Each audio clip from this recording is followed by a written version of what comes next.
intitulé cette soirée « La vulnérabilité motive l'invention ». Alors, nous savons donc que dans les villes, nous avons une dualité qui fait qu'il y a une partie des populations qui sont aisées et une partie qui est vulnérable. Ça existe au moins depuis Aristote, cette division. Des vulnérables, des fragiles, qui sont les premières victimes des crises socio-économiques, qui sont politiques et climatiques.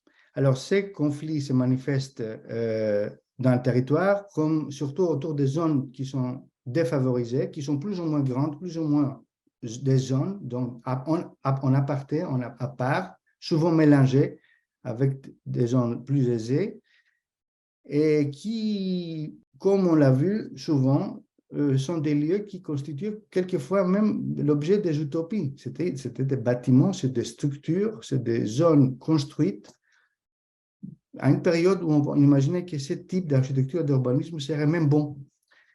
On parle évidemment des grands ensembles, des bars et tout ce que l'urbanisme moderne a imaginé comme mise en ordre, l'ordre, hein, c'est terrible mot, du monde. Et donc, nous savons que dans les prochaines années, avec le dérèglement climatique, une partie de la population, de plus en plus grande d'ailleurs, toutes classes confondues, parce que le climat ne fait pas de distinction, vont entrer dans une phase de vulnérabilité.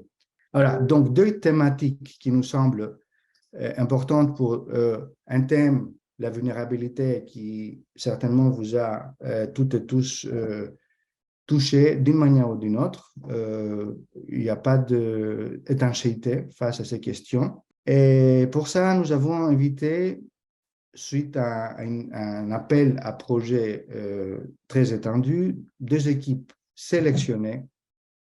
Clotilde Albaret, qui est architecte sortie de l'école d'architecture de Paris-Malaquais, avec le titre suivant, « Se construire vulnérable, recoudre un territoire fragmenté par les fils de l'altérité ». Et par la suite, une deuxième équipe venant de l'Université libre de Bruxelles sur une thématique « Comment l'économie circulaire et l'innovation sociale peuvent-elles aider les communautés défavorisées face à la transition ». Voilà, ce sont deux thématiques qui nous semblent intéressantes à discuter ce soir. Vous êtes évidemment toutes et tous présents pour les discuter, mais nous avons surtout invité Marine Declèves, historienne de l'art et urbaniste, docteure à l'EPFL en sciences de la ville et chercheuse en résidence à l'atelier cartographique de Bruxelles, à discuter, à questionner, à, on va dire, critiquer ce type d'approche des deux équipes et certainement ouvrir la discussion avec le public. Je invite Clotilde Albaret à prendre la parole. Bonsoir Clotilde. Donc, bonjour à tous. Merci beaucoup Panos pour votre introduction. J'en profite donc pour remercier l'ensemble de l'équipe de la Fondation Braillard pour cette invitation à participer à cette nouvelle édition des Transition Seeds, aux côtés donc de Capucine Péroud, Manon Bourdin, Alban Vassot, mais aussi Marine Declèves, avec qui nous aurons la chance de pouvoir discuter de cette thématique de la vulnérabilité sous l'angle de l'urbanisme et de la transition écologique dans le contexte en fait de la ville de demain. Donc brièvement, je me présente, même si Panos l'a fait, je suis Clotilde Albaret et je suis architecte depuis juin dernier et diplômée de l'ENSA Paris-Malaquais. Je suis très très heureuse aujourd'hui de pouvoir vous présenter le travail que j'ai pu mener sur cette thématique de la vulnérabilité dans le cadre en fait de mon projet de fin d'études. Il y a à peu près un an, il y a un terme en particulier qui a attiré mon attention, celui de la vulnérabilité. La vulnérabilité, en fait, certains utilisent ce terme plutôt que celui de santé ou de pauvreté. Je me suis donc demandé, mais qu'est-ce que ça veut dire en réalité la vulnérabilité? Et je ne me suis pas posé cette question dans le sens de donner une définition figée, mais plutôt de partir de ce thème comme fil conducteur.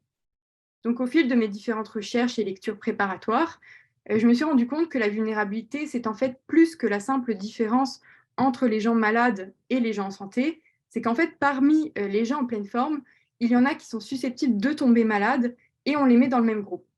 En fait, d'après l'ONU, d'ici 2050, 60% d'entre nous seront touchés par une ou plusieurs vulnérabilités qui seront en fait causées ou aggravées par les milieux aménagés. Donc en fait, ça englobe autant des facteurs sociaux comme le vieillissement que médicaux comme les maladies, par exemple, liées à la pollution, que des facteurs environnementaux comme les changements climatiques, qui sont en fait tous générés par la société dans laquelle on vit et qui font que nous sommes tous exposés aux risques. Donc, puisqu'une majorité des gens seront vulnérables d'une manière ou d'une autre et plusieurs fois dans leur vie parfois, en fait, la vulnérabilité devient une condition urbaine. Et face à ça, en fait, je me suis demandé, mais à quoi ça correspond spatialement, cette vulnérabilité? Donc, méthodologiquement, au lieu d'être dans une idéologie un peu d'un problème posé, j'ai plutôt choisi de suivre ce fil de la vulnérabilité en voulant préciser les choses et donner plus de matière et de contenu. Je me suis donc questionnée un peu sur la localisation du site idéal pour engager avec force cette question des vulnérabilités. Et ça m'a amené à me questionner sur ma réalité immédiate, la ville que j'arpente en fait, telle que je vis au quotidien, et donc Paris. Comme vous pouvez le voir sur cette carte, Paris, en fait, ça se révèle être un terrain d'action pertinent puisque près d'un quartier sur 10 est un territoire vulnérable et majoritairement dans le 18e, 19e et 20e arrondissement, donc dans le nord de Paris, comme vous pouvez le voir sur la carte que je pointe. Donc, ces territoires forment d'une certaine façon un archipel où on retrouve une forte concentration de vulnérabilité par leur enclavement contre le périphérique qui les relègue à un niveau de fragilité évident. Les populations en fait, vulnérables s'y concentrent et le niveau de vie se trouve amoindri par en fait, cette situation de voisinage qui est mal assumée. Comme vous pouvez le voir en fait, sur ce zoom du 19e arrondissement, lorsqu'on superpose cette carte à celle des grands ensembles de logements sociaux, on se rend compte que ces territoires vulnérables correspondent à des fragments de la ville moderne, c'est-à-dire en fait à d'anciens sites industriels qui ont laissé place à une urbanisation de masse dans les années 70 et un fort phénomène de résidentialisation. Tout à l'heure, Panos a d'ailleurs fait un lien sur ce sujet. Donc, ces grands ensembles de logements sociaux sont devenus, en fait, avec le temps, de grandes enclaves monofonctionnelles sur le territoire et ont progressivement contribué à la vulnérabilité par un accompagnement social, en fait, presque inexistant et la multiplication des barrières physiques et psychologiques les entourant. Donc, toujours, en fait, dans cette démarche de trouver une définition plus spécifique de la vulnérabilité, mon enquête m'a ensuite mené intuitivement un peu vers le 19e arrondissement, comme vous pouvez le voir sur cette carte, mais plus précisément sur le secteur de la Porte de la Villette que vous pouvez voir en haut dans le cercle au nord de la carte. Donc, ce qui est intéressant avec ce territoire et ce que j'ai trouvé intéressant pour mon projet, c'est le fait qu'il accueille et il exagère en fait des fragilités que j'ai pu redessiner tout au long en fait, d'une enquête de terrain que j'avais menée en janvier 2022. Donc, ça m'a permis de constater en fait, qu'il y avait des problèmes migratoires, de drogue, de déplacements piétons, de pollution visuelle et sonore qui étaient très, très importants. Donc, en fait, toutes ces formes de fragilité, elles viennent à cet endroit se toucher et se retoucher d'une manière très spécifique dans cette zone, en fait, qui est lacérée par un enchevêtrement de voies, de canaux, de rails, donc, et qui font que ce lieu se trouve complètement morcelé et il ne semble pas être réellement en fait, un morceau de la ville. Ce qui est intéressant aussi avec le secteur de la Porte de la Villette, c'est qu'il se trouve à l'abandon depuis en fait, le début des années 2000. On retrouve une multiplicité d'objets en désuétude qui s'accumulent et en fait déstructurent le paysage. Vous avez d'ailleurs peut-être déjà entendu parler de la Tour de la Villette ou encore de l'ancien casino boulevard de la Commanderie, qui sont en fait désinfectés depuis près d'une décennie. Et ben en fait, quand on creuse, on se rend compte que les grands relégués du système se réfugient dans ces interstices parce que la Porte de la Villette, en fait, c'est un des derniers grands échangeurs de Paris qui n'a pas encore fait l'objet d'un projet majeur de réhabilitation. Mais ce n'est pas pour autant que ça ne sera jamais le cas, en fait. Bien au contraire, il faut être vraiment lucide, ce territoire risque très très fortement de se transformer avec un projet de ZAC. Donc, dans les transformations qui sont susceptibles de se produire, moi, avec ce projet, j'ai choisi de privilégier un édifice comme ressource de projet, et c'est la préfecture de police, donc c'est le bâtiment numéro 5 qui est identifié sur cette carte. Vous vous demandez donc sûrement, mais pourquoi est-ce que j'ai choisi ce bâtiment et pas un des autres? Ben, en fait, ce qui est intéressant avec la préfecture de police, c'est qu'il a à la fois un dedans, mais aussi un dehors. Et ce n'est pas forcément le cas avec les autres qui, comme par exemple le casino ou la tour, le bâti recouvre l'ensemble de la parcelle. Donc, dans un projet, on se retrouverait à ce moment-là rapidement en conflit avec l'espace public. Donc, ce qui n'est pas du tout le cas avec le bâtiment de la préfecture de police, parce qu'on détient un espace qui est plus généreux en termes de potentiel d'usage et de diversité d'usage, qui permettrait de sortir en fait de cette situation d'enclave dédiée à une seule fonction, où personne ne va de l'un à l'autre, personne ne communique en fait. Tel qu'il existe aujourd'hui, et comme vous pouvez le voir du coup sur les photos qui sont projetées à l'écran, ce site, c'est un peu une sorte de forteresse inaccessible.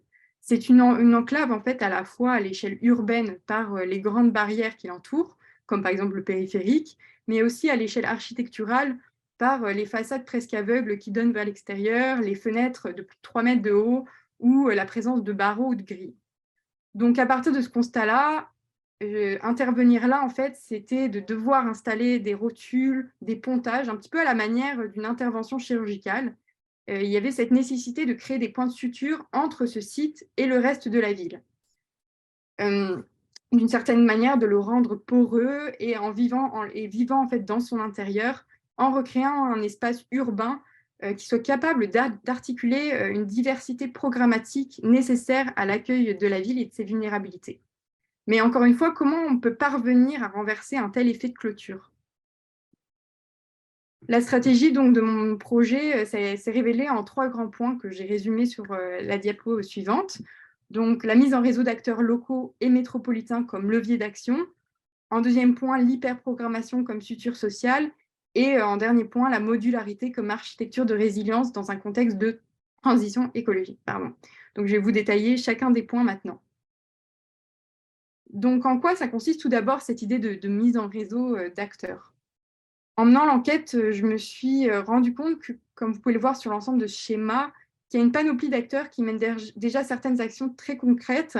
Donc, c'est toutes les bulles en grise, je vais d'ailleurs zoomer, dans les différents secteurs, comme celui de l'urgence. Donc, vous pouvez voir que quelques associations, par exemple dans le secteur de la transition écologique que je pointe à l'écran, il y a certaines associations comme par exemple la Cité Fertile ou le Labo écologique zéro déchet qui sont déjà implantées dans le quartier depuis plusieurs années pour soulager des besoins de première ligne. Mais ce qui est en fait vraiment paradoxal, c'est que l'analyse des dynamiques existantes démontre en fait qu'il y a certains acteurs qui sont très forts sur cette thématique de la vulnérabilité, mais qui ne sont pas du tout encore présents. Comme vous pouvez le voir du coup sur le schéma, c'est toutes les bulles qui sont grises, donc dans les différentes catégories. Donc le désir de ce projet, c'est en partie de se substituer à ce manque tout en le conjuguant avec l'existant. Cette mise en réseau d'acteurs locaux et métropolitains permettrait d'une certaine façon de créer un levier d'action pour désenclaver un territoire fragmenté comme celui de la Porte de la Villette. Et en fait, pour mettre en mouvement un secteur en latence, il faut vraiment poser des actions concrètes et utiliser les forces de chacun. Donc, c'est un peu ce principe-là. Donc, face à ce désir de mise en réseau d'acteurs plutôt important, on peut se demander quelle forme de gouvernance serait la plus adaptée pour porter un tel projet. Donc, pour répondre en fait à ce désir de mise en réseau d'acteurs, le modèle de la CIC, donc la Société coopérative d'intérêt collectif, serait assez intéressante parce qu'elle permet d'associer toute personne physique ou morale, de droit privé ou public, autour d'un même projet commun. Il s'agit donc d'une forme de gouvernance partagée et qui est fondée sur une double mission sociale et économique d'intérêt collectif. Donc, cette organisation, en fait, donnerait l'opportunité à chacun d'avoir un poids et son mot à dire dans la gestion du projet. Spatialement, en fait, ça permettrait de développer une architecture proactive grâce à une réflexion autour d'un programme participatif et d'une économie circulaire en réponse, du coup, à toutes ces dynamiques d'acteurs que je vous ai présentées sur le schéma juste avant. Donc, très, très concrètement, cette dynamique de réseau, en fait, elle s'opérerait par une subdivision du foncier où chaque acteur pourrait être, par exemple, locataire de sa parcelle. Donc, je ne vous détaille pas davantage, mais voilà. Donc, bien qu'en fait, ce travail de mise en réseau des acteurs soit important dans le processus de désenclavement d'un territoire fragmenté comme Porte de la Villette, il est vraiment aussi important de repenser la programmatique. Il faut éviter les pièges de l'hyperspécialisation et de la monofonctionnalité en travaillant des espaces et des programmes contrastés en opposition en fait aux logiques de zoning. Donc tout d'abord, la mixité et la diversité deviennent un petit peu d'une certaine façon des mots d'ordre pour opérer un changement qui soit significatif dans l'espace urbain. Et c'est en ce sens-là en fait, que l'hyperprogrammation devient une thématique centrale, parce que cette réflexion, elle permet à la fois d'encourager des frottements dynamiques, mais également d'offrir à l'architecture en fait, un degré de lecture intéressant par la succession de différents niveaux de privauté et de publicité. Cette superposition de programmes, en fait, qui va allier des thématiques croisées et différentes couches de la ville, d'une certaine façon, en fait, elle va engager inévitablement une réflexion sur l'appropriation de l'espace public. L'articulation donc d'une telle diversité sera possible par un travail de redéploiement en fait, des espaces pour favoriser l'inclusivité et la cohésion. Donc au niveau spatial, deux grands principes se révèlent primordiaux pour parvenir à une telle gymnastique, donc le travail des seuils et le développement par exemple de polycentralité contrastée, un peu comme vous voyez sur le schéma à l'écran. Donc en fait, cette pensée autour de la diversité des entrées, des circulations et des espaces publics au sein du projet, c'est clairement pas anodin en fait. C'est des éléments qui vont permettre d'être des activateurs et de donner vie en fait à l'intériorité du projet. En fait, c'est même si les programmes peuvent être en fait judicieusement réfléchis, si rien ne les lie avec le monde extérieur ou entre eux, leur réflexion en fait n'aura servi à rien d'une certaine façon, parce que il faut miser sur la continuité architecturale et parce que ça va permettre le fonctionnement semi-autonome en fait du projet et alimenter sa désirabilité en fait à long terme. Donc à ce moment-là, le travail des interfaces entre le projet et la rue devient fondamental. Il faut d'une certaine manière interroger la porosité du site en diversifiant les parcours. Et à ce moment-là, l'analyse des morphologies existantes permet d'offrir une trame de base à cette réflexion. Donc, dans le cas des halles industrielles de la préfecture de police de la porte de la Villette, la structure offre trois grands axes directionnels, un transversal, comme vous pouvez le voir à l'écran, un longitudinal et deux axes obliques.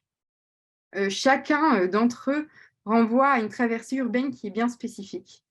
Et du coup, à ce moment-là, la diversification des grands tracés du projet devrait témoigner de cette réflexion-là par rapport aux différentes interfaces.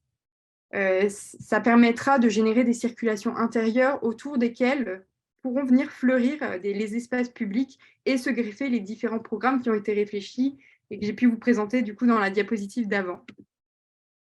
Donc aussi, la morphologie de l'existant est assez importante parce qu'elle permet de dicter le déploiement des densités. La programmatique peut être concentrée à l'intérieur des délimitations de la trame structurelle existante, donc ce qui faciliterait la lisibilité urbaine et l'accessibilité, ou inversement, les programmes pourraient être complètement éclatés sur l'ensemble de la parcelle dans une organisation un peu diffuse qui encouragerait d'une certaine façon les déplacements actifs et la traversée du site dans sa globalité. Donc, ça, c'était ce que j'ai dit, excusez-moi, sur le déploiement des densités. C'est également, du coup, ce qui est aussi intéressant, c'est de travailler sur tout ce qui est les variations de hauteur, parce que les hauteurs vont aussi permettre de dicter un langage urbain qui va être aussi assez intéressant et qui va permettre de lier la ville avec le projet. Donc, toute cette pensée entre la programmatique et l'architecture, ça amène à se poser beaucoup de questions et il faut qu'il y ait certains éléments qui deviennent des points de repère stables dans le paysage. Voilà. Donc, ces différentes réflexions m'ont poussé à faire ce que j'ai appelé une matrice de scénarios parallèles. Donc, c'est que j'ai un peu poussé à l'exagération, du coup, tous ces principes dans cette matrice, du coup, que je vous présente très brièvement sans développer. Voilà. Donc, toutes ces réflexions nous mènent à nous demander comment, en fait, d'une certaine façon, l'architecture peut-elle se déployer pour répondre à ces enjeux dans un site contraint comme la préfecture de police. Du coup, en fait, d'une certaine façon, quel système constructif permettrait d'y parvenir dans la continuité un peu de cette idée de transition écologique. Donc, globalement, en fait, il est assez essentiel de réfléchir à une architecture capable d'accueillir l'instabilité et d'absorber les pressions en réponse à la montée des vulnérabilités. C'est-à-dire de penser, en fait, un système qui puisse répondre tout aussi bien à des problématiques d'urgence qu'à des exigences de pérennité sans dédoubler les systèmes. Donc, à ce moment-là, la simplicité, la flexibilité, la réversibilité deviennent d'une certaine façon les mots d'ordre. Donc, le modulaire prend beaucoup de sens à ce moment-là dans des situations de crise parce qu'en fait, il permet de fournir rapidement un espace suffisant grâce à une planification flexible et à un délai de réalisation court. Et aussi, ça offre d'une certaine façon une sécurité face aux coûts et une méthode de construction durable et réversible. Donc, la préfabrication, comme vous le savez sûrement, ça permet de livrer des modules 2D et de raccourcir le temps de chantier dans des sites qui sont très sensibles et contraints, comme celui de la préfecture de police de Paris. Et du coup, sa structure industrielle présente, comme vous pouvez le voir sur le schéma ici. Donc, à la fois, du coup, dans une logique de développement durable et de transition écologique, le modulaire, c'est assez adapté à une idée de construction de la ville dans la ville existante. Donc, le modulaire offre également du coup une possibilité de réaliser des systèmes de connexion démontables qui permettent une réversibilité des assemblages. En revanche, qui dit démontable ne dit pas pour autant absence de finition en fait qualitative. Au contraire, je pense que la méthode de production en atelier, elle permet une meilleure qualité d'exécution qu'in situ. Ça permet en fait de contrôler le détail architectural sans compromis sur la méthode constructive. Et matériellement, en fait, on pourrait avoir des constructions en ossature bois pour ces petits pavillons modulaires qui conviennent aussi bien pour une utilisation permanente que pour répondre temporairement à un besoin d'urgence. Donc, bien que du coup, le squelette structurel serait le même pour tous les modules, les façades deviendraient le reflet du projet du projet et du coup de la vulnérabilité par les matériaux, parce qu'en fait, il serait choisi par rapport à des degrés d'urgence et à la récupération des matériaux par rapport au cahier de charge, par exemple. Donc, à ce moment-là, les façades deviendraient emblématiques, on peut dire, de ce qu'est l'existence humaine du bâtiment par cette forme de patchwork qui se créerait au fil du temps.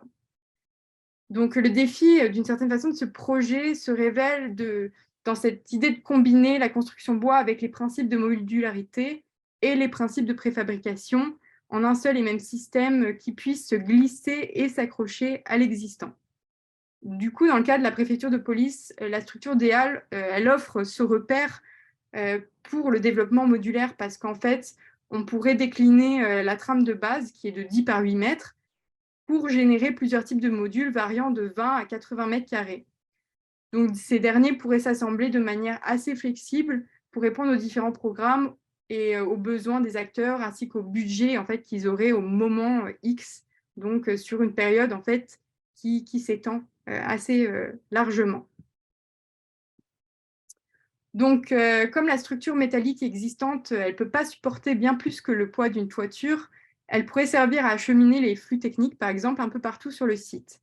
L'existant, donc, deviendrait, comme je viens de dire, un point d'accroche par sa trame qui permettrait le dimensionnement à la fois des modules, mais aussi par la structure qui agirait comme soutien aux usages techniques. De leur côté, en fait, les modules empilés ou juxtaposés serviraient de renfort structurel à l'existant. Donc, en fait, ce qui est assez beau là-dedans, c'est qu'il y aurait une espèce de métaphore de soutien, comme un peu un soutien mutuel entre l'ancien et le nouveau, dans cette optique toujours de construire durablement la ville sur la ville. Donc, en alliant le solide et le flexible dans un procédé industrialisé, mais qui n'est pas uniformisé, ce système constructif apporte une solution fiable, pérenne et évolutive. Donc, si le site devait être un jour réaffecté, aucun en fait, élément ne renvoie à la destruction, mais presque uniquement au désassemblage. Même si le construit, en fait, du coup, inclut une dimension pérenne, il n'est en rien associé au figé, mais à un préfabriqué qui est en fait potentiellement délocalisable. Donc, en fait, ce qui est différent, et je vais conclure là-dessus, et voilà, ce qui est différent et nouveau dans ce projet, c'est de mettre la vulnérabilité au centre et d'en faire l'alpha et l'oméga du projet.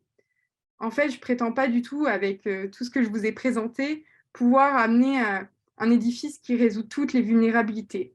Parce qu'en fait, je sais que les transformations de ce périmètre vont faire que certaines vulnérabilités vont disparaître parce que le site deviendra un jour inhospitalier pour elles. Mais il y en a certaines en fait, à qui je peux m'adresser d'une manière temporaire ou pas, ou transitoire, euh, parce que l'espace offrirait de nouvelles qualités.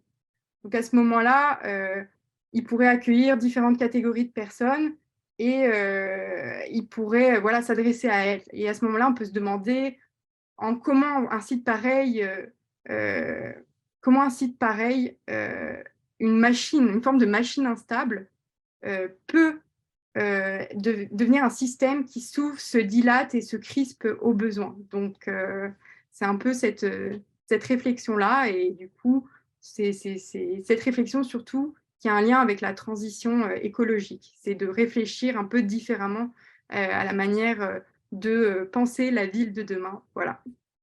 Super. Merci beaucoup, Clotilde. C'était une excellente présentation, des très beaux dessins. Merci beaucoup. J'espère qu'on aura le temps de discuter ça par la suite. Sans du tout tarder, donc, je me permets de passer la parole à l'équipe suivante, à la deuxième équipe de la soirée. Alban Vasso, Capucine Pérou et Manon Bourdin, toutes les trois diplômées de l'Université libre de Bruxelles récemment, comme tout le monde d'ailleurs, avec, je rappelle le titre de leur diplôme et de leur présentation, comment l'économie circulaire et l'innovation sociale peuvent-elles aider les communautés défavorisées face à la transition. Donc, Alban, Capucine et Manon, à vous. Bonjour, donc merci Panos pour l'introduction et merci Clotilde pour ta présentation.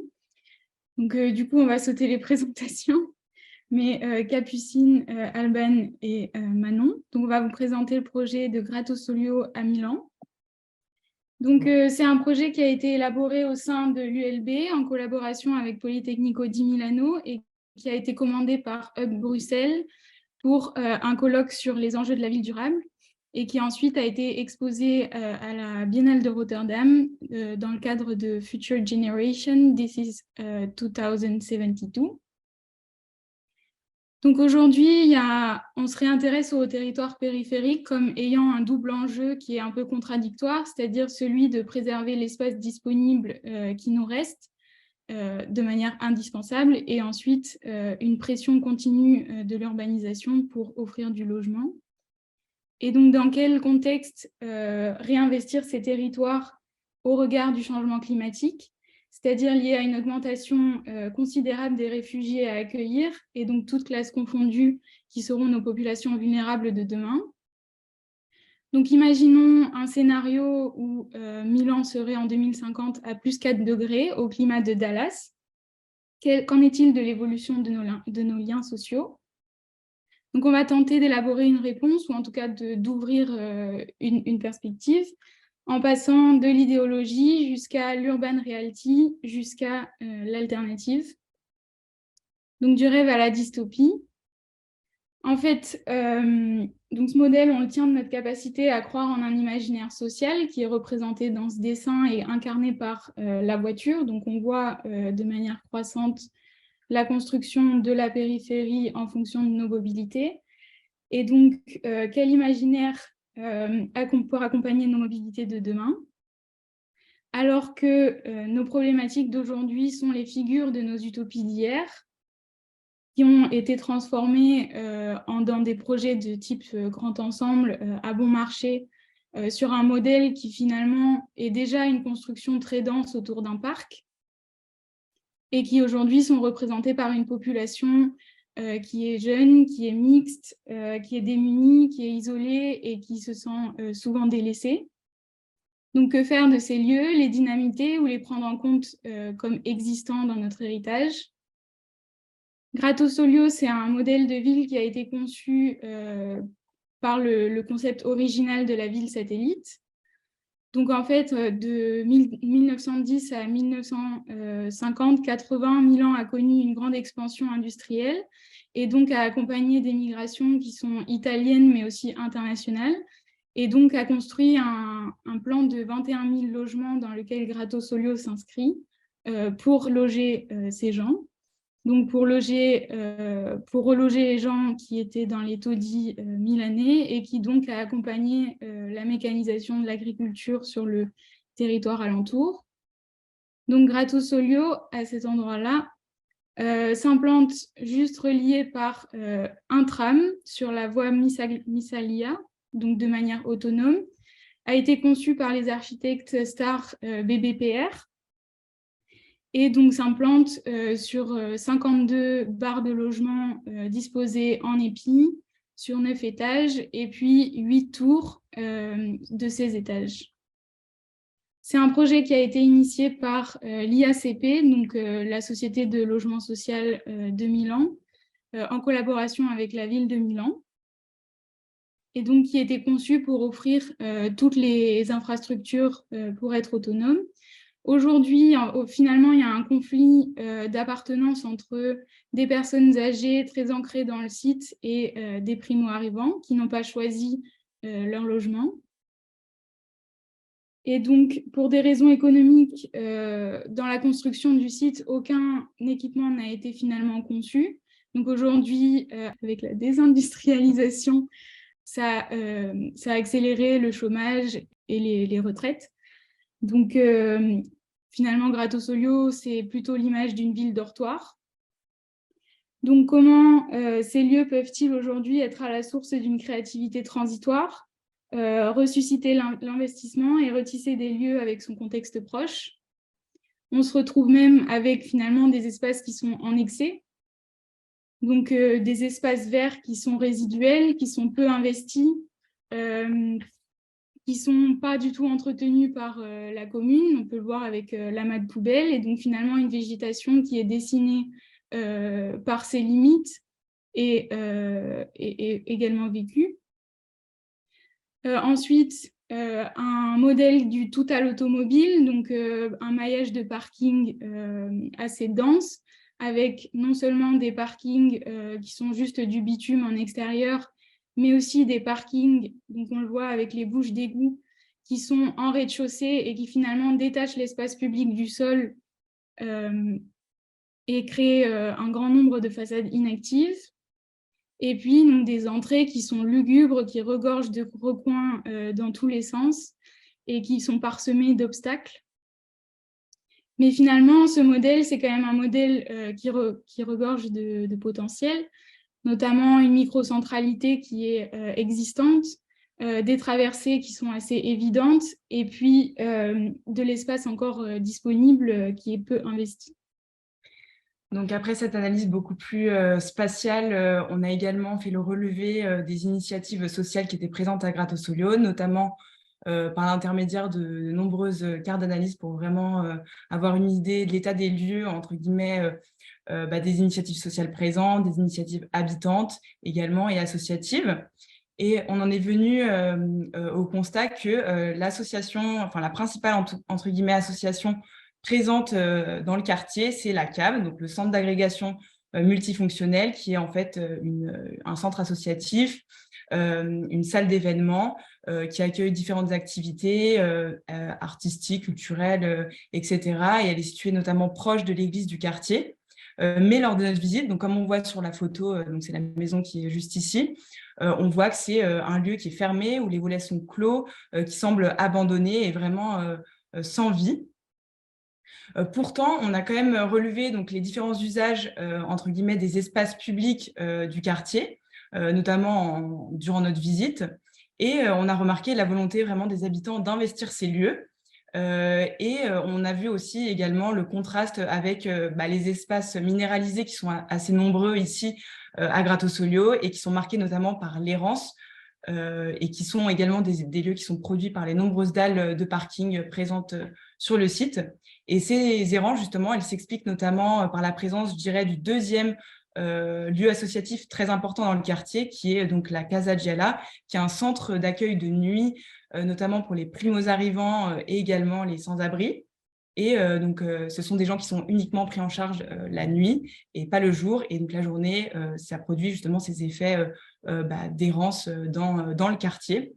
Mais ce qu'on veut, on veut vraiment mettre un point d'appui pour conclure sur cette partie plus sociale, c'est qu'on a vraiment remarqué la volonté des habitants de vouloir s'inscrire et s'investir dans leur quartier, malgré leur vulnérabilité et un quartier qui est globalement délaissé par les autorités. Donc, face à ce défi de vulnérabilité et d'abandon, on a essayé de réfléchir à un système qui faciliterait l'intégration sociale dans la vie du quartier et dans la vie de la ville. Un système inclusif où chacun trouverait sa place et son importance. Donc, on est tout d'abord parti du principe qu'on avait tous en nous une part de siligomanie. La siligomanie, c'est une maladie d'accumulation compulsive d'objets, de biens en tout genre. Donc, l'idée, ce serait de baser un système sur l'échange, un échange de biens, de services, un échange d'aide, de savoir, par une coopérative solidaire et en mettant en place une nouvelle monnaie d'échange sous un principe de gamification avec un système de points, avec des niveaux de difficulté en fonction des services rendus. On connaît l'exemple de la ZIN à Bruxelles, qui depuis 2019 permet la mise en place d'une économie parallèle locale, qui fonctionne en circuit fermé dans la limite du territoire bruxellois afin d'assurer qu'elle reste dans son économie réelle, c'est-à-dire de biens et de services, sans être captée par une banque ou qu'elle soit sujette à la spéculation. Dans notre cas, pour Gratosolio, on appellera ça les Gratcoins.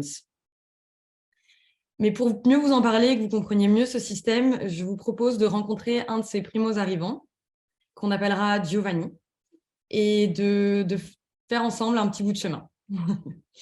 Donc, Giovanni arrive dans ce quartier, il arrive dans notre pays, il possède peu de biens, mais il a une capacité physique assez importante. Par ce fait, il va pouvoir proposer ce service à une dame âgée pour, par exemple, monter une machine à laver chez elle, qu'elle a préalablement demandé à son voisin de réparer. Pour ceci, Lucia, cette dame âgée, pourrait lui donner 50 Gratcoins. Avec ces 50 Gratcoins, Giovanni pourrait aller dans la halle du marché et acheter un vélo dont il a besoin pour aller travailler dans la ville de Milan, étant donné qu'il habite à Gratosolio et que c'est un peu loin de la ville. Et tout ce système a évidemment une fin aussi, car l'objet peut, à son tour, devenir inutilisable. Face à ça, deux possibilités s'offrent à lui. Soit il peut se rendre dans les ateliers et le réparer à l'aide d'autres habitants et profiter de cet échange de savoir. Ou bien il peut aussi l'envoyer dans une boucle de fin de vie et donc de séparation et de réutilisation des éléments de ce vélo qui pourraient eux-mêmes aussi, après être séparés, être réinjectés dans le système de réparation d'autres objets. Ou bien renvoyés vers un système de recyclage plus global à l'échelle de la ville. Donc, à présent, au niveau donc, de la spatialité, on est vraiment parti, donc, comme on vient plus ou moins de l'énumérer, d'un système qui était très individualiste, auto-centré, autant au niveau social qu'architectural, qui est aussi produit de l'architecture des grands ensembles, avec des espaces publics qui sont peu entretenus, peu investis, avec une omniprésence de déchets et vraiment un unique mode de transport qui est mis en valeur ici, donc qui est la voiture, qui génère aussi également beaucoup d'espaces minéralisés, pour aller vraiment, ce qu'on a proposé en tout cas à travers ce projet, c'est d'aller vers un système beaucoup plus collectif, beaucoup plus durable, également cultiver l'attachement du quartier par les habitants et de les rendre responsables à la fois de leur quartier et aussi en les investissant dans le système, comme par exemple Alban vient de l'énoncer. Offrir des espaces beaucoup plus viables et intégrer des modes beaucoup plus actifs, notamment en passant par la mobilité douce. Donc, à l'échelle du quartier, ça s'est traduit notamment par la création d'une grande promenade cyclable qui vient agir vraiment comme une colonne vertébrale dans le quartier et reconnecter les différents lieux attractifs et clés en fait, de Gratosolio, et vraiment pour produire en fait, un réseau de places où les habitants pourraient se rencontrer et également reconnecter tous les services et équipements déjà existants dans le quartier. Donc, ça passe notamment par la création donc, de places stratégiques connectées au réseau de transport en commun actuel, donc les trams et les bus, Et ces places, elles agissent comme vraiment des initiatrices à l'usage des nouveaux modes de transport beaucoup plus actifs, le vélo, piéton, et elles marquent le début de la promenade cyclable dans le quartier. Donc, on va reprendre l'exemple de Giovanni, qui peut, par exemple, en sortant du travail, sortir du tram et prendre directement à la borne un vélo et débuter le parcours cyclable à travers le quartier. Il va pouvoir traverser la nouvelle roseraie proche de la maison de repos actuelle, qui participe à la diversification des espaces verts, et également aux résidents de la maison de repos qui sont beaucoup plus âgés et qui peuvent s'investir dans l'entretien de cet espace qui leur profite également directement. Il va pouvoir ensuite aller chercher son fils à l'école, où une nouvelle pergola a été mise en place afin de pouvoir se protéger des grandes chaleurs et du soleil, et où également un parvis a été retravaillé qui permet notamment aux familles de pouvoir retrouver leurs enfants à la sortie de l'école, mais également aux enfants de se retrouver ensemble, ce qui est un lieu assez important finalement dans la cohésion sociale. Et tout ça marqué par vraiment des petits aménagements assez simples et efficaces.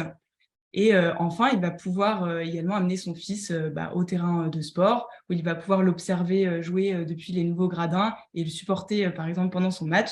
Et pour finir, il va pouvoir se rendre vers le microcentre de Gratosolio, qui a été remis en valeur, notamment en offrant, en mettant en lumière des lieux associatifs et aussi avec la présence des transports en commun et notamment la nouvelle place du marché local. Donc, comme je viens de le dire, on a mis vraiment un point de lumière sur le centre associatif, donc la CAM, qui est le bâtiment que j'ai montré précédemment au début dans la présentation. On a retravaillé ce centre pour le mettre en valeur et offrir des espaces beaucoup plus ouverts et accueillants. On a également proposé donc une sorte de mini amphi urbain qui rappelle vraiment les édifices antiques où avaient lieu des scènes de débat, des discours et autres arts oratoires, où pourrait avoir lieu justement la gestion et la programmation de notre système économique. Ainsi, les habitants pourraient être tenus au courant des différents événements et des activités locales. On a bien évidemment proposé également une halle couverte qui va pouvoir accueillir notre système d'échange de biens et de services, et également le marché hebdomadaire local qui a lieu toutes les semaines à Gratosolio. Tout ça en essayant également de réinvestir l'architecture moderniste qui nous proposait des grandes dalles de parking. Donc, on a vraiment retravaillé cet élément-là en essayant de travailler sur notamment ces façades qui étaient inactives et en justement essayant de les ouvrir sur l'espace public et de proposer aussi des nouveaux usages dans l'éventualité où on privilégierait ici plus les voitures, mais une mobilité beaucoup plus douce avec des vélos et les piétons.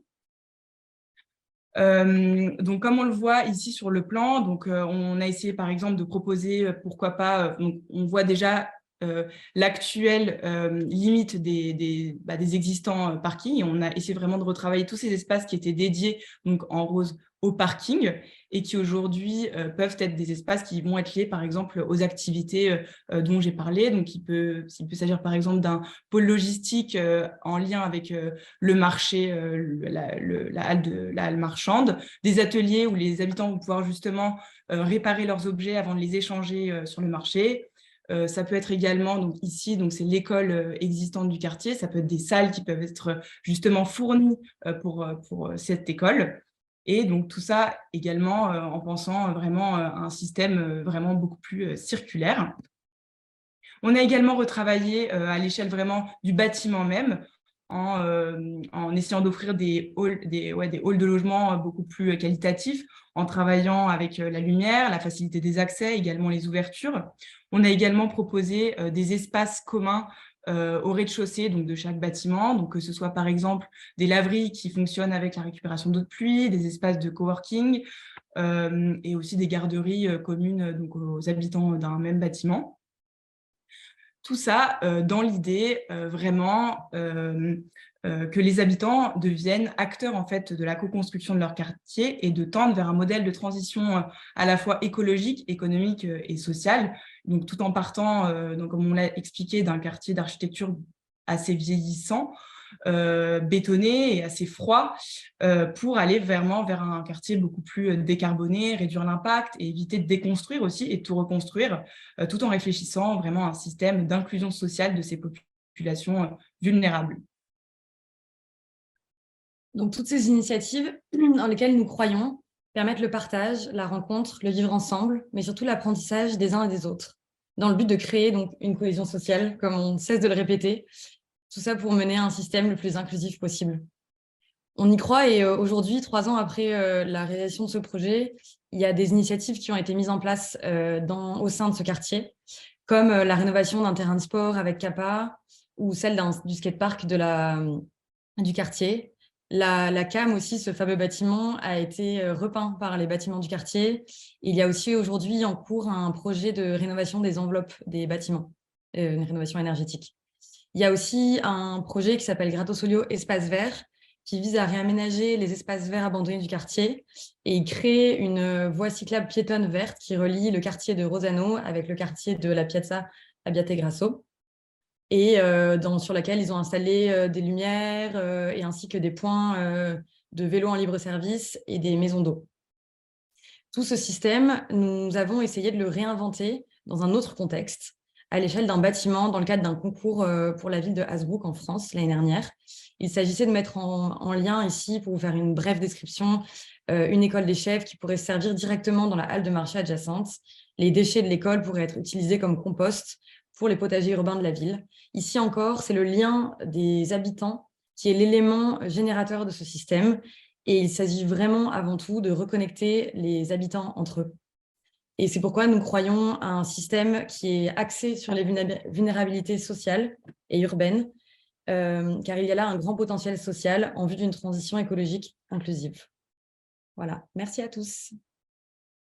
Merci beaucoup. Et il n'est pas nécessaire de faire une pause, je pense. On pourrait passer directement déjà à, disons, une réponse, à une réaction de la part de Marine Declèves.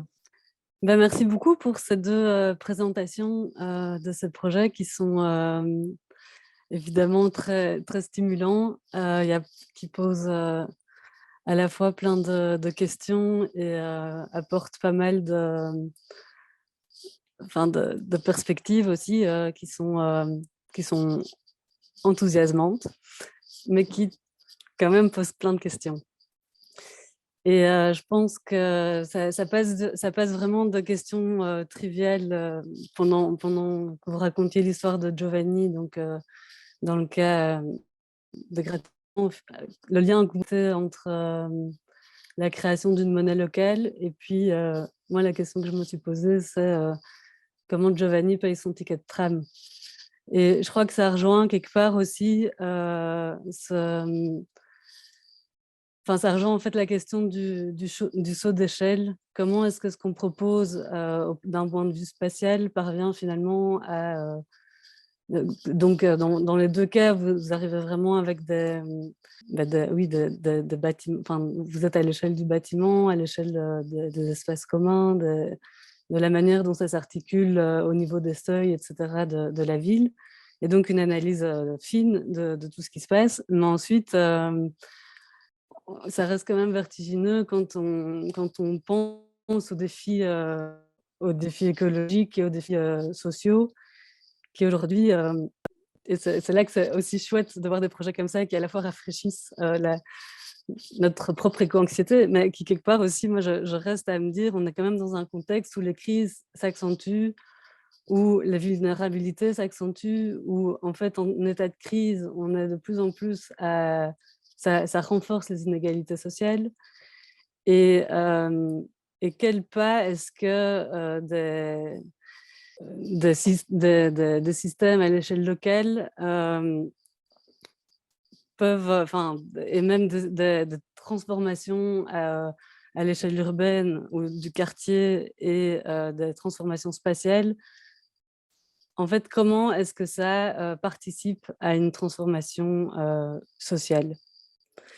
Et d'où la question, pour revenir à l'exemple concret de Giovanni qui paye son ticket de tram, est-ce que quand on met en place un système d'usine à Bruxelles ou, je ne sais plus comment vous l'avez appelé, Gratecones, là-bas, comment est-ce que ça crée un autre système? Comment est-ce que ça agit sur la peur qu'on a de l'étranger, sur la peur qu'on a des émigrés en situation de crise, alors que, comme l'a rappelé Clotilde, on est tous dans le même bateau finalement par rapport aux situations de crise. Et on est tous en situation de vulnérabilisation. Je trouve que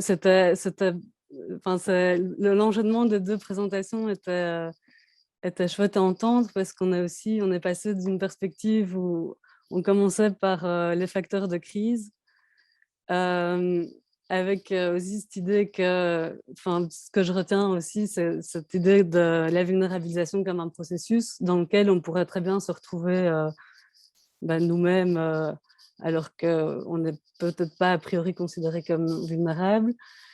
Mais quelque part, ce n'est pas une boucle qui se boucle, c'est un peu une spirale dans laquelle on risque de tomber et dans laquelle personne n'a envie de tomber. On n'a pas envie de devenir pauvre, on a peur de la pauvreté, on a peur des inégalités sociales. Et comment est-ce qu'on fait pour casser cette spirale, pour fermer la boucle et de se dire, en fait, on va vers quelque chose qui transforme aussi socialement la société. Panos l'a rappelé en introduction, on a un tremblement de terre qui détruit tout un quartier, une catastrophe climatique ou naturelle qui détruit tout un pan de ville en une nuit. Mais c'est un peu, ça rejoint le questionnement que Kevin Lynch a fait dans son livre sur What Time is This Place. La temporalité de la transformation spatiale et de la transformation sociale, ça n'opère pas sur la même durée. Et je trouve qu'il y a quelque chose là à vraiment à questionner, parce que même en fait, on peut opérer un changement spatial assez vite, on peut transformer un quartier, si la volonté politique est là, on peut transformer le quartier assez vite, mais les structures sociales et la peur qu'on a de l'autre, et pas que de l'autre, mais même pour notre propre santé, pour notre propre vie, malheureusement, elle est plus difficile à changer. Et bon, ça, c'était c'est évidemment une grosse question il n'y a pas de réponse, hein, mais c'est une grosse question. Je pense que c'est quand même quelque chose auquel on doit se confronter, en tant qu'urbaniste. Là, je passe à autre chose, mais un autre commentaire qui m'est venu à l'esprit en parcourant vos travaux, c'était aussi sur l'enjeu de rendre visible le vulnérable et de, quelque part aussi, avec la possibilité que le rendre visible, c'est aussi augmenter la vulnérabilité des gens qui sont dans cette situation. Donc ça, c'est de nouveau, est-ce que quand on opère ce système, dans quelle mesure on ne fait pas de la vulnérabilité en fait un segment du marché? Comment est-ce qu'on fait en sorte que même les communs, etc., toutes les dynamiques qui, quelque part, émanent de gens qui ont envie de s'en sortir sur base d'une solidarité, en fait, comment est-ce qu'ils ne deviennent pas un secteur du marché capitaliste? Comment est-ce qu'ils ne tombent pas là-dedans? Et comment nous, en les intégrant dans les projets urbains, on ne crée pas ça? Il y a, dans le même registre, la question de comment est-ce que si ils sont intégrés dans la production du projet et dans la mise en place du projet, en fait, comment est-ce qu'on rémunère ces gens simplement pour leur expertise en tant qu'habitants et en tant qu'usagers, du coup aussi quelque part concepteurs de la ville. Donc voilà, je trouve que c'est un peu, j'ai noté d'autres choses qui là étaient peut-être aussi plus des questions peut-être un peu plus précises, mais je pensais dans la première présentation, quand on parlait de la modularité avec à partir de modules en bois, Mais de nouveau, en situation de crise, d'où vient ce bois si on est totalement à sec et qu'en fait, tout le monde a besoin de bois? Comment est-ce qu'on assure que ce soit à cet endroit vulnérable de la ville que cette matière va pouvoir acheminer? Mais j'ai l'impression que tout ça, pour peut-être clôturer ce commentaire, mais que c'est peut-être aller au-delà, réfléchir à comment les échelles de crise interagissent. Et donc, à nos niveaux individuels, en tant que personne, quelles sont les peurs que ça met en jeu quand on propose une solution de ce type? Et puis, au niveau national, en Italie, malheureusement, on n'a pas l'impression qu'on va vers une ouverture vers l'autre. Mais donc, au niveau national, mais aussi international, les situations de conflit, de guerre, etc., est-ce que tout ça, quelles sont les conditions sociopolitiques et socio-économiques pour que ces projets puissent prendre place dans la ville? Est-ce qu'on passe à des questions? Que tu as des questions aux équipes, Marine? Enfin, je vais redémarrer de ces deux questions très simples, mais qui peut-être maintenant que j'ai développé l'idée que j'avais derrière, donc la question de comment Giovanni paye son ticket de tram, et puis l'autre question, c'est comment est-ce qu'on s'assure qu'il y ait du bois ou qu'en tout cas, ou une autre matière première. Et est-ce qu'on ne doit pas sortir de... Est-ce que le bois sera effectivement la matière de ces modules dans une perspective de crise écologique? OK, comment on répond? Est-ce qu'on commence avec l'ordre des questions posées? Donc, on commence par l'équipe de Bruxelles sur les tickets très chers de Giovanni. Mais je pense qu'effectivement, une des limites de notre système, et on le sait très bien, c'est marqué notamment par le fait qu'il faut un investissement qui vienne d'au-delà, même pour créer la piste cyclable. Effectivement, ce n'est pas les habitants qui vont créer la piste cyclable. Je pense que d'office, on est parti du principe qu'il y aurait quand même un petit financement, en tout cas dans le quartier, pour ces habitants qui, donc aujourd'hui, qui sont toujours vulnérables. Et je pense que c'est ce qu'on voit aujourd'hui. Il y a eu quelques investissements qui ont été mis, je crois qu'il y a presque un demi-million qui a été investi dans le quartier justement pour produire justement des modes de transport, faciliter justement les pistes cyclables. Donc je pense que effectivement ça fait partie d'une des limites qui est assez importante, c'est l'investissement d'autorités beaucoup plus publiques. À une échelle beaucoup plus grande. Ouais, également. Et aussi, ce projet, on l'a notamment fait il y a 3 ans. On n'avait pas encore connu la crise humanitaire du Covid-19. Et effectivement, je pense que ça remet énormément en cause le fait que, effectivement, une crise, ça peut être mondial et qu'aujourd'hui, effectivement, il y aurait sûrement des choses à remettre à jour, entre guillemets, sur ce projet. Bien évidemment, je pense. Après, il y a aussi, avec ça, et c'est un peu ça, nous, c'était notre point d'attaque, la question de la peur de l'autre que vous avez évoquée, qui est assez intéressante, parce que nous, on croit vraiment que des micro-actions peuvent être génératrices d'actions qui sont beaucoup plus grandes et importantes. Et on voit souvent dans ces cités, on peut appeler ça comme c'est des cités qui sont enclavées. Les micro-interactions, elles existent vraiment aujourd'hui. C'est des gens qui vivent ensemble bien plus que dans des lieux favorisés, dans des quartiers favorisés, où chacun est chez soi, et bien chez soi, parce qu'ils ont les moyens de se payer tous les trucs. Dans ces quartiers-là, ils toquent à la porte de leurs voisins, ils vont être beaucoup plus en interaction les uns les autres tout le temps. Et on le voit parce qu'on a vraiment fait cette analyse, on a vu plein de vidéos, on a rencontré des gens du quartier, et effectivement, ils ont envie, et parce qu'ils ont déjà des liens entre eux. Et donc, il y a là-bas, cette peur de l'autre, elle est un peu, elle existe moins. Après, ce qu'on peut se demander, c'est la peur entre ces gens du quartier-là et le rattachement à la ville, dont justement le ticket de métro. C'est vrai qu'il y a une question qui se pose par rapport à ça. Oui, on va avec tous un projet comme ça, qui est un peu utopiste, qui est clairement utopiste, mais revaloriser le quartier, revaloriser les habitants, leur permettre d'avoir une condition de vie meilleure et une transition écologique qui s'opère. Mais c'est vrai, quel est leur lien finalement avec la ville de Milan en soi et l'économie et la politique?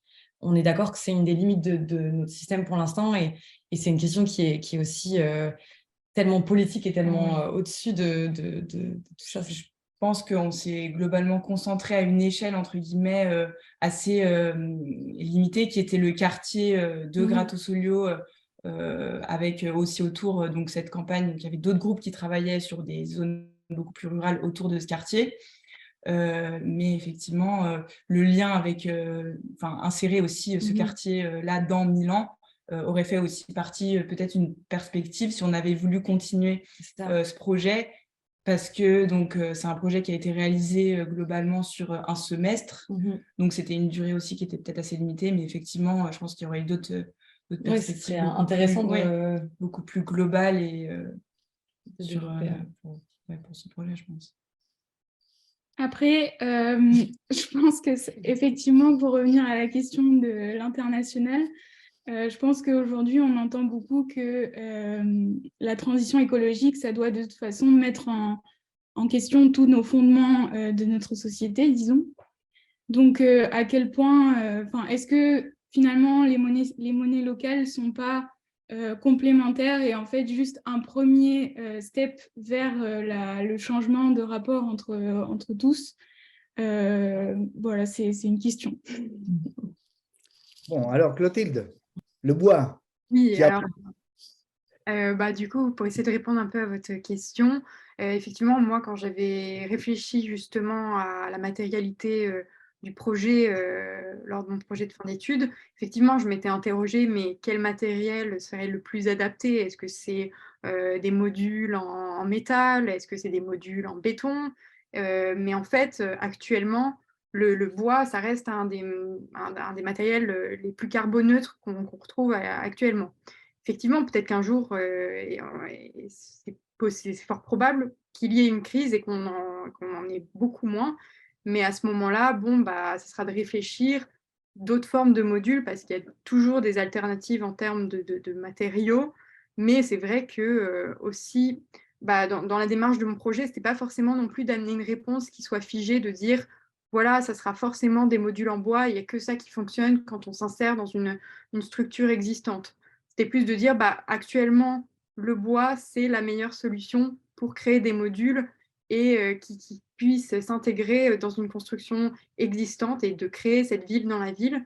Mais ça ne veut pas dire, effectivement, comme vous dites, que demain, ça sera le meilleur matériel sur le marché. Et à ce moment-là, ça sera de garder ce principe de modularité, mais de s'adapter. Et ça aussi, c'est tout ce qui est derrière la transition écologique, c'est toujours de cette capacité à s'adapter aux changements et à avoir une forme de résilience. Là, c'est plus, dans mon projet, c'était plus d'évoquer des grands principes, d'essayer d'offrir une réponse par le projet.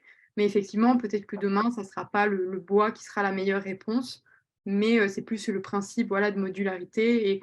Et à l'état actuel et de ce qu'on fait sur le marché, le bois, ça correspond à ce qui est le plus adapté pour s'insérer dans de l'existant. Mais comme vous dites, en situation de crise, il faudra peut-être repenser tout ça. Voilà. Ok, merci Clotilde. Alors, Marine, est-ce que tu aurais d'autres questions à poursuivre? On ouvre un peu le débat et comment tu le sens? Est-ce que tu serais... Non, on peut ouvrir le débat. Je peux aussi réagir aux deux réponses. Mais déjà, oui, absolument. Oui. Je pense que la monnaie locale comme premier step, ça peut être une... je trouve qu'il y a quelque chose là aussi à réfléchir parce que derrière le principe de la monnaie, c'est aussi la confiance qu'on donne au système. Et c'est pas nécessairement... je trouve qu'il y a quelque chose derrière l'échange monétaire qui est aussi à repenser. Dans le sens que ce qui est intéressant avec les monnaies locales par rapport à tout ce qui est coins, tout ce qui est monnaie virtuelle, etc., c'est qu'en réalité, on peut retourner à quelque chose aussi qui ne coûte rien en ressources naturelles, quoi. Mais qui parce que ça représente quelque chose, qui a quelque chose de physique, quoi. En fait, c'est toute la confiance qu'on met derrière le système. Et donc là, retrouver peut-être, oui, en fait, qu'est-ce que ça crée comme force dans le lien de solidarité, quoi. Voilà, ça, c'était une petite remarque complémentaire pour la monnaie locale. Et pour le bois, moi, c'est personnel, mais c'est vrai que je m'interroge vraiment sur cette ressource aussi en en termes de sol, quoi, en termes est-ce qu'on a envie de faire pousser du bois pour le couper, ou est-ce qu'on doit faire créer de l'ombre et, et faire en sorte d'utiliser le sol et la plantation de bois pour autre chose que de la production de matières premières. Je trouve que c'est quelque chose aussi à penser dans le cycle de vie du bois et la manière, qu'est-ce que ça peut apporter à la ville en termes de fraîcheur, etc. Ça reste un élément à prendre en compte, même aujourd'hui, si ce n'est pas une situation de crise. Bien que ça, je ne sais pas, mais au niveau de cette matière première. Ok, gardons un peu, je pense que ton idée, ton terme, le thème de confiance que tu viens d'ouvrir, là, enfin, me paraît très intéressant. On va le garder à côté parce que j'ai vu Renaud Pidou qui a mis une question sur la propriété du sol. Pour moi, enfin, les deux projets posent un peu la question de la propriété du sol. C'est-à-dire qu'on intervient sur un sol dans le cadre des deux projets qui ne nous appartient pas, enfin, donc avec de l'argent public ou privé. Moi, je me pose la question, est-ce qu'il ne faut pas trouver une manière différente d'activer, disons, ces projets? Est-ce qu'on est obligé de passer par là? Est-ce qu'on peut s'abstraire, disons, de cette question de la propriété du sol et peut-être être plus dans le réemploi ou dans des choses comme ça?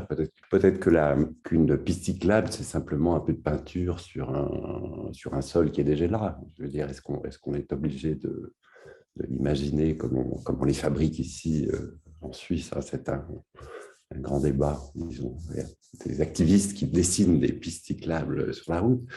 Voilà, un peu autour de cette question de la propriété du sol et de l'espace pour activer des projets comme ceux-là qui, au demeurant, sont évidemment souhaitables.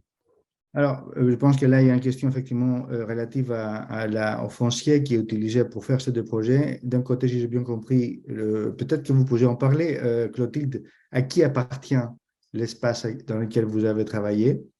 Alors, moi, justement, je n'ai pas abordé ce sujet-là particulièrement, mais je l'avais quand même beaucoup travaillé justement quand j'ai parlé de la gouvernance de mon projet, parce que j'avais fait beaucoup de recherches là-dessus justement. Donc, ce qui est intéressant avec le site de la préfecture de police, c'est que donc pour l'instant, ça appartient à la préfecture, sauf que c'est un terrain qui va être remis à disposition dans le cadre du plan France Relance. Et donc, il y a un appel à projet qui est fait sur ce terrain. D'où le fait aussi que je m'y étais installée, parce qu'il y avait toute cette opportunité, justement, qui était générée par ce foncier qui va être sous peu libéré. Donc, c'était sur ça que je m'étais appuyée. Et donc, le fait que le gouvernement met à disposition des terrains. Il y en a très peu dans Paris Intramuros, je crois que c'était un des seuls.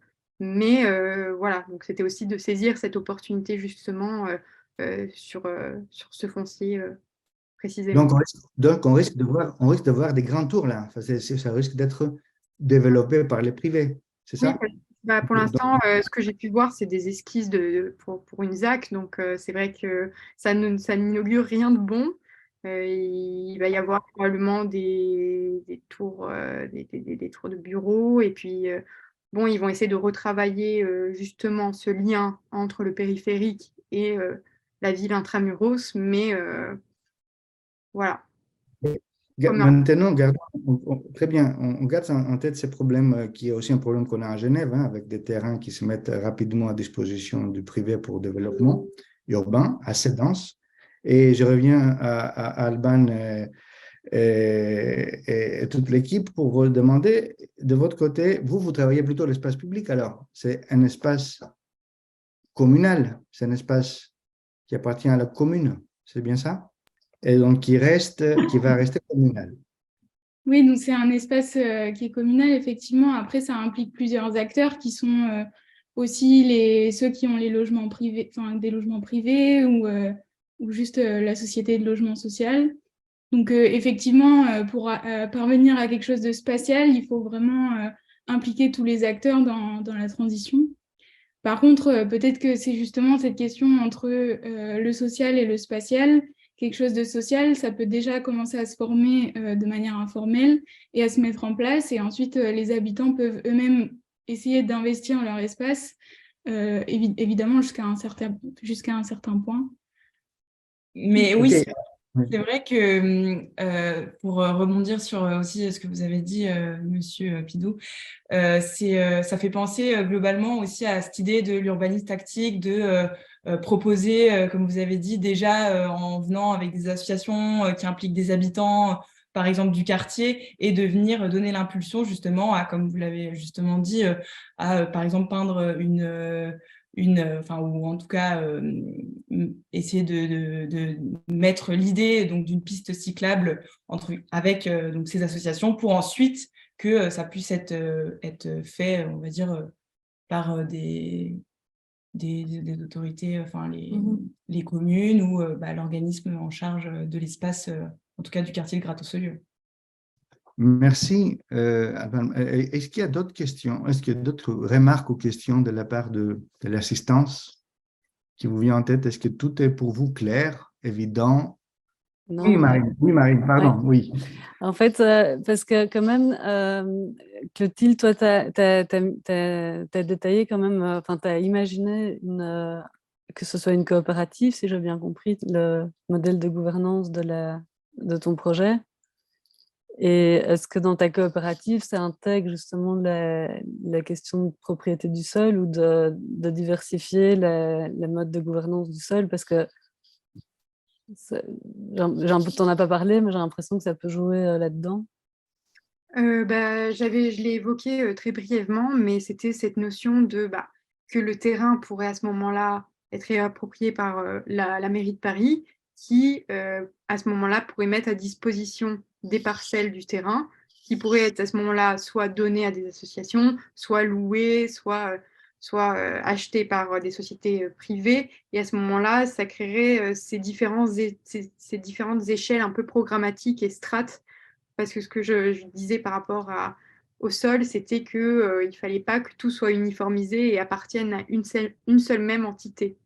Et pour favoriser justement ces mouvements de la ville et que tout le monde puisse se sentir intégré, donc qu'il n'y ait pas forcément qu'une seule catégorie de personnes qui se sentent accueillies sur cette parcelle.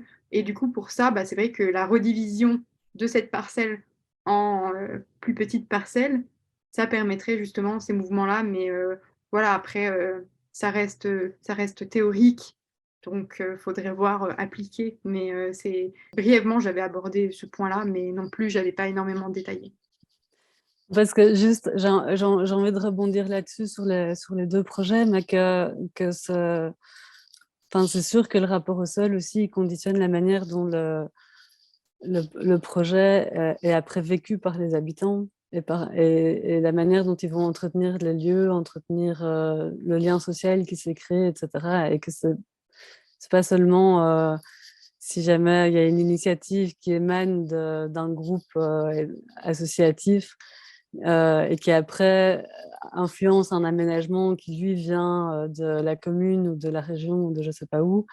Le lien à ce moment-là, il n'est pas nécessairement, c'est pas parce qu'une initiative arrive des habitants que dans l'aménagement après, ils vont le vivre comme comme la prolongation de leur initiative. Et donc, je trouve que là, le fait effectivement de penser à diversifier même le rapport à la propriété du sol et voire de l'espace public, c'est quand même aussi une piste pour assurer la pérennité du projet, quoi. Et du coup, aussi éviter l'essoufflement du secteur associatif sur lequel on fait reposer beaucoup de choses, finalement. Est-ce qu'il y a une réaction à cette dernière remarque de Marine de la part de des équipes ou de quelqu'un d'autre qui aurait sans doute une autre opinion? Je pense que c'est très juste. Enfin, en tout cas, je pense être d'accord avec ce que j'ai dit, Marine. Mais d'autant que j'ai compris parce que la question de la privatisation du sol handicap, de la fragmentation du sol pour que plusieurs acteurs soient impliqués, si j'ai bien compris, ou c'est bien ça? Et a évidemment de bons côtés, mais là aussi le mauvais côté, effectivement, de la difficulté de mener un projet unitaire, enfin de fragmenter les acteurs et donc la construction de l'image du futur, parce que plus vous avez des acteurs, évidemment, plus vous avez des options diverses, diversifiées. Je voudrais un peu commenter sur l'excellente représentation de deux projets en termes graphiques, enfin disons l'expression graphique de deux projets qui, chacun de sa manière, montrait une capacité, je dirais, de compréhension de l'espace et de représentation à la fois de ces enjeux spatiaux mais aussi sociaux, assez exceptionnels, très différents en termes de style. Mais je me permets aussi de remarquer que les deux projets semblaient nous montrer difficilement, en termes de représentation, par les photos. Et dans le cas parisien, on n'a pas eu de photos, vraiment, on a eu des croquis, mais pas nécessairement de photos, de côté milanais de photos. Mais en tout cas, on avait du mal à imaginer une situation de crise sur les images que vous avez montrées. C'était plutôt une image assez positive, je dirais très rose. Même les arbres étaient roses à Milan. Ça doit être la crise climatique. Alors, et donc, la question qui se pose pour nous, architectes et urbanistes, c'est peut-être celle de passer par le dessin pour démontrer une situation instable, une situation de crise. Et qu'on a du mal à montrer parce que nous sommes toujours tirés vers l'hypothèse que tout, à la fin, doit être parfait. Et doit être beau, doit être raffiné, fignolé, comme on dit. Et donc, je trouve que votre thème, votre travail pose cette question qui doit être résolue parce que vous êtes au début d'une phase d'évolution de ce monde qui va vers l'urgence, vers disons la confrontation avec l'urgence, de comment on représente graphiquement les phases intermédiaires du projet jusqu'à la résolution finale. Comment on représente les dangers? Comment on représente graphiquement le fait que les choses ne vont pas bien, qu'il y a un souci? Est-ce que vous avez une réponse? Est-ce que vous avez essayé de réfléchir là-dessus? Est-ce que vos profs ou votre équipe, est-ce que ça a été une question pour vous? Oui, mais je pense que dans tous les cas, quand on constitue un projet, c'est vrai qu'on veut que ça se passe bien. On a envie de montrer un modèle, on se démène pour arriver à faire quelque chose qui a l'air et dans lequel on croit et qui va fonctionner d'une façon ou d'une autre. Mais avant d'arriver à l'utopie, au positif, on fait un constat. Et si on fait un projet sur un site, que ce soit dans le cas de Clotilde ou d'une autre, on a d'abord fait un diagnostic en comprenant les problèmes qui existaient, en comprenant vraiment pourquoi on était amené à justement essayer de faire un projet positif, comme vous le dites. Et c'est vrai que nous, on a fait le constat, et aussi avec cette hypothèse de Milan 2050, qui aura le climat de Dalès, avec ce collage où on a l'impression que tout le monde est en train de suer et de couler. Donc, évidemment, graphiquement, on n'a pas envie de représenter je vais pas dire le moche, mais ce qui ne fonctionne pas et ce qui est triste. On a envie de voir des belles choses. C'est pour ça aussi que c'est très coloré et c'est très dans la positivité. Ouais. Même si on a intégré quelques photos pour essayer de rendre compte des, entre guillemets, enjeux et problématiques, entre guillemets, pour le quartier. Je vous pose cette question parce que, je ne sais pas, Clotilde, tu veux répondre? Non? Je suis assez d'accord avec ce que les filles ont dit. C'est vrai que le graphisme, c'est toujours une question qui est problématique d'une certaine façon sans l'être, parce que c'est vrai qu'on a toujours tendance à vouloir, nous, dans notre utopie, parce que ce qu'on veut, c'est de construire une ville de demain qui soit plus belle et plus agréable et accessible, etc., inclusive pour tous. Donc c'est vrai que je pense que c'est cette image-là, et on essaye de mettre sur papier ce qu'on se représente mentalement, et du coup, c'est compliqué de faire le chemin inverse et de se dire comment est-ce qu'on représenterait, par exemple, la vulnérabilité d'une manière qui soit juste, mais voilà, qui montre aussi le potentiel d'agir.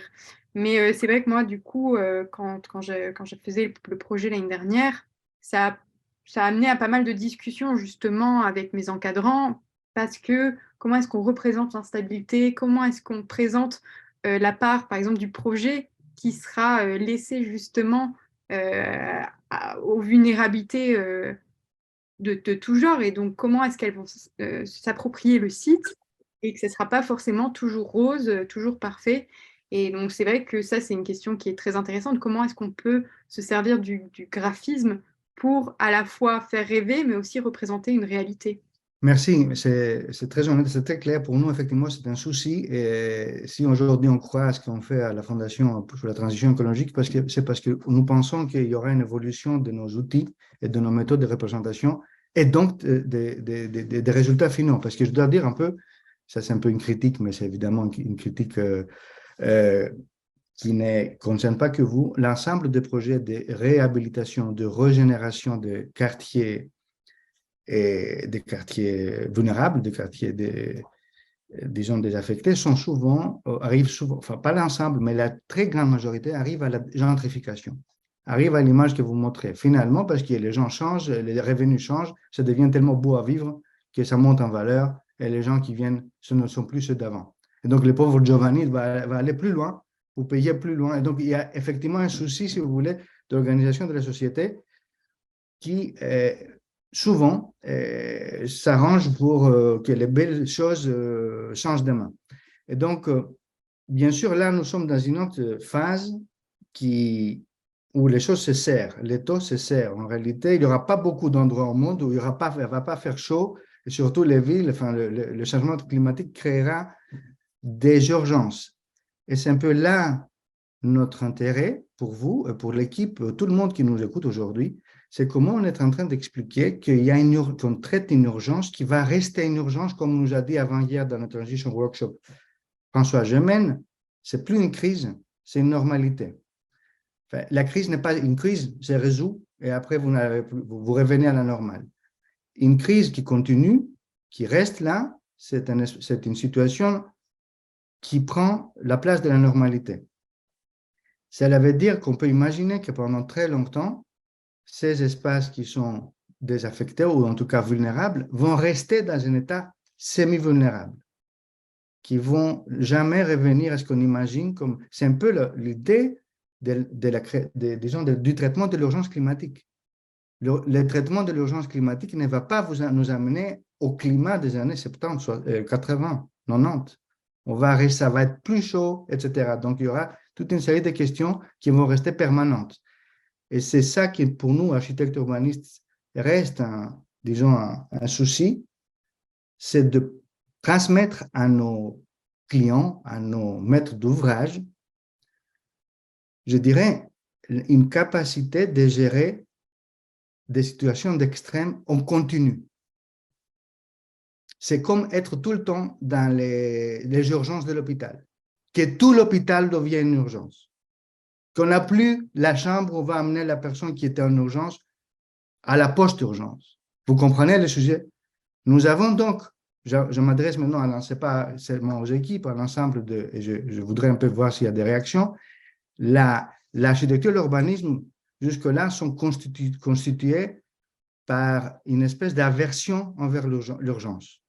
D'ailleurs, les architectes du passé, en France, en Italie, en Allemagne, se sont séparés des ingénieurs militaires. Les ingénieurs militaires faisaient des bastions et des fortifications pour l'urgence militaire, et puis les architectes faisaient le palais à côté. Donc, à un moment donné, il y a une espèce de grande séparation des métiers qui était auparavant plus proche.